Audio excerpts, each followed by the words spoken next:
गुरुर्ब्रह्मा गुरुर्विष्णू गुरुर्देवो महेश्वरः गुरु साक्षात परब्रह्म तस्मै श्री गुरवे नमः. रसिक श्रोत्यांच्या चरणी सादर नमस्कार. आजची 6वी कथा भयंकर दुष्काळ. तुकोबांवर आघातामागून आघात होत होते. आधी वडील गेले, त्यांच्या मागोमाग आई गेली, सावजीची पत्नी गेली, सावजी घर सोडून गेला. ज्यांनी देणे होते त्यांनी देणे बुडवले. साऱ्या परिस्थितीत तुकोबा दुःखात बुडाले. पण त्यांना सावरणे क्रमप्राप्त होते. घरातले पैसे संपले होते. थोडे ऋण काढावे लागले. ऋण काढून दुकानात माल भरला. महाजन आंबिल्यांचे नाव मोठे. सावकाराने ऋण दिले. उन्हाळा संपला, ज्येष्ठ गेला, आषाढ गेला, श्रावण आला तरी आकाश निरभ्रच. पावसाचा मागमूसही नाही. शेतकरी उन्हाळ्यातली कामे आटोपून नवीन पेरणीसाठी उत्सुक होता. पण पाऊसच नाही. तुकोबांच्या अंगणाजवळ विहीर होती. तिने अक्षरशः तळ गाठला. इंद्रायणीत जेमतेम पावले भिजत होती. तुकोबांनी आणि साऱ्या वारकऱ्यांनी आषाढी यात्रेत भूवैकुंठीच्या पांडुरंगचरणी एकच प्रार्थना केली, पांडुरंगा, पाऊस पडू दे. पाऊस नाही. गुरांना चारा मिळेनासा झाला. तुकोबांनी त्याच सावकाराकडून ऋण काढून मिळेल तिथून चारा आणला आणि शेतकऱ्यांना दिला. ते म्हणाले, बाबांनो, जनावरं जगवा. उद्या पाऊस आला की तीच आपल्या बरोबरीनं राबणार आहेत. तुकोबांच्या दुकानावर लोकांची गर्दी. सगळी गर्दी उधारीचीच. पाऊसच न पडल्याने पीक नाही, म्हणून रुका नाही, पैसा नाही. अशावेळी लोकांना जगवणे ही महाजनाची जबाबदारी. दुकान मोकळे झाले तरी गर्दी हटेना. ऋण काढून किती देणार? सावकाराने आता ऋण देणेही नाकारले. तुकोबा आवलीसमोर आले. थरथरत्या आवाजात म्हणाले, हे बघ, ऐकून घे. अगं, भाद्रपद मासही गेला, पाऊस नाही. सावकारानं कर्ज देण्यास नकार दिला. आधीचे सव्याज मिळाल्यावर बघू, असं म्हणाला तो. अजून लोकांची अवस्था बरी नाही. कोठूनही धान्य आणून व्यवस्था करायला हवी. गुरांसाठी चारा आणून पुरवायला हवा. आता उरलेत फक्त तुझे दागिने. लोकांच्या जीवाहून त्यांचं जास्त मोल नाही, म्हणून म्हणतो. गोठ, पाटल्या, पुतळ्या, वळी, अंगठ्या, तोडे जे जे होते ते आवलीने तुकोबांसमोर आणून दिले. हुंदके देत ती म्हणाली, गावातली पंचक्रोशीतली माणसं जगावीत म्हणून धडपड चालू आहे तुमची. पण लक्षात ठेवा, घरातही माणसं आहेत. धान्याच्या कणग्यांनी केव्हाच तळ गाठला आहे. जेमतेम 4 दिवस निघतील. थोरल्या बाईंचं जास्त झालं आहे. आता त्यांचा नेम नाही. सगळं संपलंय. ऋण काढून काढून येणाऱ्याला देताय. तुम्ही कर्तव्य करताय. तुमचं बरोबर असेलही. पण नंतर ऋण फेडायच्या वेळी आता घेऊन जाणाऱ्यातले किती येतील याचा विचार करा. सगळे दागिने घेऊन जा, पण त्यातून झालेलं सगळं ऋण फेडा. उद्या आपल्या दारात दावेदार नको उभा राहायला. तुकोबांच्या वैखरीमधून उद्गार प्रगटले. विठ्ठल विठ्ठल. तुकोबा पुण्याला आले. दागिन्यांचे सगळे डाग विकले. तिथून ते चाकणला आले. धान्याच्या गोण्या खरेदी केल्या. देहूपर्यंत वाहून आणण्यासाठी मजुरीही रोखीनं दिली. दागिने विकून मिळालेले सगळे पैसे संपले. गोण्या दारी आल्या. लोकांनी त्या धड उतरूही दिल्या नाहीत. लोक अक्षरशः त्या गोण्यांवर तुटून पडले. आपसात भांडू लागले. एकमेकांना मारू लागले. गोण्या फुटल्या. धान्य रस्त्यावर पसरले. ते पायदळी तुडवून वाया जाऊ लागले. तुकोबा त्यांना ओरडून सांगू लागले, बाबांनो, भांडू नका, शांतपणे घ्या. एकामागून एक जण घ्याल तर सगळ्यांची गरज भागेल. भांडाल, सांडासांड कराल तर, अरे ते धान्य असं पायदळी तुडवू नका. लक्ष्मी आहे ती. धान्य लक्ष्मीचा असा अपमान करू नका. तुकोबांचे ऐकतो कोण? गोण्या रिकाम्या झाल्या. ओझे घेऊन आलेल्या बैलांना घेऊन त्यांचे मालक निघून गेले. त्यांना त्यांची मजुरी आधी मिळाली होती. आता एकही माणूस त्या रस्त्यावर उरले नव्हते. तुकोबा आणि मातीत मिसळलेले धान्य. तुकोबांनी आकाशाकडे अश्रुपूर्ण नजरेने पाहिले. हात उंचावून ते म्हणाले, पांडुरंगा, पाहिलंस? लोक भुकेनं किती अगतिक झाले आहेत. देवा, आता मात्र मी हात टेकले. आता लोकांना देण्यासारखं खरंच काही उरलं नाही. तुकोबा उंजळीत तोंड घेऊन रडू लागले. आवली घरातून बाहेर आली. कान्होबा आला. पोरही आली. चला आत, आवली म्हणाली. गावची धन केलीत. बघितलं काय झालं? तुकोबांना बसवले. त्यांच्यापुढे कण्याचा पेला धरला. तुकोबा शांतपणे कण्या पिऊ लागले. आवली रडत रडत म्हणाली, आज थोरल्या बाईंनाही कण्याच द्याव्या लागल्या. अगं, तिला लापशी द्यायला सांगितली आहे शास्त्रींनी. तुकोबा म्हणाले, जनावरं आटली. माझी माहेरून आणलेली म्हैसही आटली. लापशी कशी होणार? कुणाकडून मागून आणायचं होतंस? शेजार पाजाराकडून आणलं असतंस तर. तुकोबा चिंतेच्या स्वरात म्हणाले. आपली जनावरं जिवंत तरी आहेत. खूप जणांची जनावरं चारा पाण्याविना टाचा घासून मेली. गावात आता दुभतं जनावर उरलं नाही, आवली म्हणाली. आपल्या घरातलंही धान्य संपलं. कसे तरी 2 दिवस निघतील. मग मात्र आवली रडू लागली. तुकोबांच्या डोळ्यांमधून पाणी गळू लागले. विठ्ठल विठ्ठल वैखरीमधून शब्द उमटू लागले. 2-3 दिवसानंतर माणसांचा एक मोठा जमाव तुकोबांच्या घरासमोर आला. तुकोबांना हाका मारू लागला. तुकोबा लोकांना सामोरे गेले. एवढी गर्दी बघून आवली घाबरून बाहेर आली. तुकाशेठ, आम्हाला ज्वारी हवी आहे, तांदूळ हवे आहेत. एक जण, लोक हो, तुकोबा हात जोडून म्हणाले. होतं ते मी सगळं दिलं. सावकाराचं ऋण काढूनही देता येईल तेवढं दिलं. बायकोच्या अंगावरचे दागिने विकूनही व्यवस्था केली. क्षमा करा, आता माझी शक्ती संपली. दुष्काळच इतका भयंकर पडलाय. आता भगवंतालाच प्रार्थना करूया. अरे, यानं घरात धान्य लावून ठेवलं असणार. जमाव अविश्वासानं बोलू लागला. भूमीत धन लपवून ठेवलं असणार. शेवटी सावकार तो सावकारच. हा लबाड आहे. भगवंताची प्रार्थना वगैरे ढोंग आहे. मी कधी खोटेपणा केला नाही. मला लबाडी जमली नाही. माझ्या घरची स्थिती बिकट आहे. घरी बायको आजारी आहे. तिला पाजायला लापशी देखील. तुकोबा पुढे बोलू शकले नाहीत. याच्या ढोंगी बोलण्याकडं लक्ष देऊ नका. घुसा, याच्या घरात घुसा, असे म्हणत लोक पुढे सरसावले. तुकोबांच्या घरावर लोक चाल करून निघाल्याची वार्ता ऐकून 90तले पाटील पोराच्या खांद्याचा आधार घेत आले होते. ते लोकांना सामोरे गेले. तुकाच्या घरावर चाल करा, पण माझ्या मुडद्यावरून तुम्हाला जावं लागेल. अरे, ज्यानं समद ऐकून तुम्हाला घास दिला, तुमच्या जनावरांसनी चारा दिला, त्याला लबाड म्हणता? कवा फेडचिला हे पाप. बोललो बा व्यवहारी सज्जन, पण तुका लई मोठा संत रे संत. महाजन म्हणून त्यानं काही न राखता स्वतः भिकारीहून तुम्हाला दिलं. त्याच्यावर चाल करता? माणसातली हैवानं हैसा.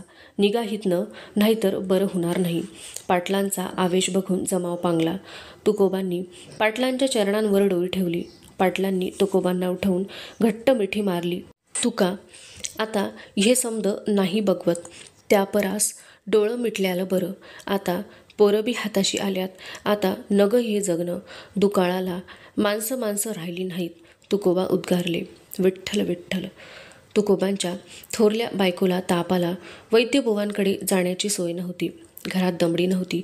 ज्यातून औषध घ्यायची ते दूध, तूप, मध अशा पदार्थांचा पत्ता नव्हता. आवली, तुकोबा आळीपाळीनं तिच्याजवळ बसत होते. तिच्या कपाळावर गार पाण्याच्या पट्ट्या ठेवत होते. ताप वाढतच गेला. त्या तापातच ती बडबडू लागली. लाडू, खीर, पुरणपोळ्या मांडे मागू लागली.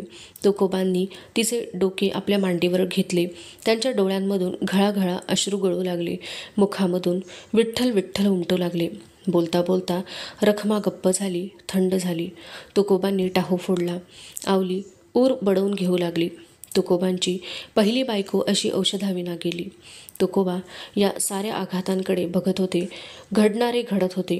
योग्य मार्गाने प्रयत्न, बाकी विठ्ठल विठ्ठल. प्रामाणिक प्रयत्न करताना तुकोबा कुठेही उणे पडले नाहीत. तुकोबांचा सरळ स्वभाव फार कमी लोकांनी जाणला. बहुतेकांनी त्यांना अव्यवहारिक ठरवले. घरातल्या विहिरीत पाण्याचा थेंब उरला नव्हता. पूर्ण खडबडीत झाली होती. इंद्रायणीतही पाणी नव्हते. 4-4, 5-5 कोस पायपीट करून आवली पाणी आणत होती. विठ्ठल टिक्यातला एखादा कंद शोधून काढून तोच शिजवून घरातल्यांची भूक भागवत होती. त्यात रखमाचा मुलगा संतू आजारी पडला. त्याला रेच झाले.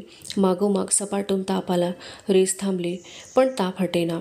त्या दिवशी माध्यान्हीच्या वेळी आवली पाणी आणायला गेली होती. संतूची डोई आपल्या मांडीवर घेऊन तुकोबा विठ्ठल विठ्ठल नामस्मरण करत बसले होते.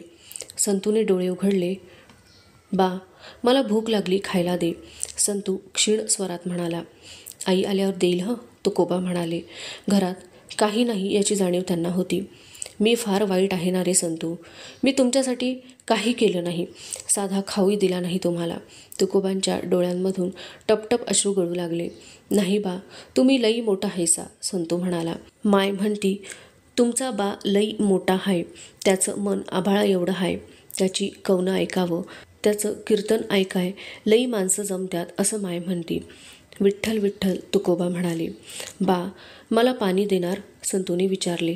देतो ह, असे म्हणून तुकोबांनी संतूचे डोके खाली ठेवले. जवळच्या भांड्यांमध्ये पाणी शोधू लागले. घरात पाण्याचा थेंब नव्हता. तुकोबा संतूजवळ आले. बाळ, घरात पाणी नाही रे. तुझी आई पाणी आणायलाच गेली आहे. ती आल्या आल्या पाणी मिळेल तुला. बोलता बोलता तुकोबांचे संतूकडे लक्ष गेले. तो या जगातून कधीच निघून गेला होता. इकडे आवलीने भर उन्हात शोध शोधून कशीबशी अर्धी घागर पाणी मिळवले होते. आता ती घाईघाईने घराकडे परतत होती. डोईवर सूर्य, पायाखाली तापलेली जमीन, घर नजरेच्या टप्प्यात आले खरे, पण आवलीला भोवळ आल्यासारखे झाले. ती रस्त्यावरच कोसळली. डोक्यावरची मातीची घागर रस्त्यावर पडली. फट करून फुटली. पाणी सांडले. बाजूला हाडे कातडे अवस्थेतले कुत्रे होते. माठ फुटून पाणी सांडते बघून ते धावत आले. तोवर तापलेल्या जमिनीने पाणी पिळून टाकले होते. फुस करत वाफा वर आल्या होत्या. आवली भानावर आली. तिच्यासमोर ते कुत्रे पाण्याविना तडफडून तडफडून मेले. आवलीच्या हृदयात धस्स झाले. अनेक अशुभ विचारांनी तिच्या मनात गर्दी केली. कशीबशी उठून आवली मोकळ्या हातानेच घरी आली. संतोबाचे प्राण गेलेले. घरात रडारड सुरू होती. तुकोबांच्या डोळ्यांमधून अश्रू गळत होते. शरीर गदगदत होते. मुख म्हणत होते, विठ्ठल विठ्ठल. आवली गळा काढून रडू लागली. तुकोबांचे विठ्ठल विठ्ठल ऐकून त्याही अवस्थेत ती संतापली. नाव काढू नका त्या काळ्याचं. त्यानंच या भरल्या घराचं वाटोळं केलं. तो काळतोंड्याच या घराचा काळ झालाय. त्याच्या संगतीनंच तुम्ही स्वतःचं असं करून घेतले. तुमच्याबरोबर आम्हीही एका गोष्टीची मदत केली का त्या धोंड्यानं? धोंडा मेला. आमच्या पदरीही धोंडाच आणला. मामंजी गेले, सासूबाई गेल्या, थोरल्या सोनबाई गेल्या, थोरल्या बाई गेल्या. आता हे पोर. जायचं वय आहे याचं. तुमच्या काळ्यानं वाचवलं त्याला. आता उरलेली आपली पोरं आणि मला गिळ म्हणावं, मग त्याचं मन शांत होईल. आवली बडबडत राहिली. ऊर बडवून रडत राहिली. आता तुकोबा निशब्द झाले. त्यांच्या वैखरीमधून विठ्ठलाचे नाव, पांडुरंगाचे नाव निघेना. तहान भूक वेळ काळ याचे भान राहिले नाही. घरात झोपून तर झोपून राहावे, भटकत तर भटकत राहावे. कोणी हाक मारली तर ओसुद्धा देऊ नये. आवली जास्तच धास्तावली.